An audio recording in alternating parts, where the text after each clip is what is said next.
ભાઈ કેમ છો બધા મજામાં? જો ભાઈ તમારે શિયાળામાં હવે નાના છોકરાઓને શરદી થઈ હોય અને ઉધરસ થઈ હોય તો આપણે દવા લેવાની કંઈ જરૂર નથી. એના માટે મારી ઘરવાળીએ દેશી દવા બનાવી છે. ભાઈ શું શું આપણે એમાં નાખ્યું એ તું કહેજી.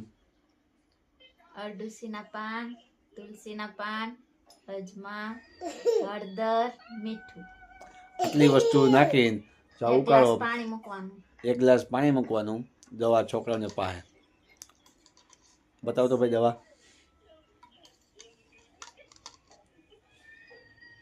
આ દવા છે એની શરદી ઉધરસ થઈ છે એનો દેશી ઈલાજ વહી જાય બધી. છોકરા પી પણ લે છે, ઘડીક જો મોઢું બગડ્યું એનું પણ પી લે છે. જો તો આપણી ચેનલને લાઈક કરો, શેર કરો અને સબસ્ક્રાઈબ કરો.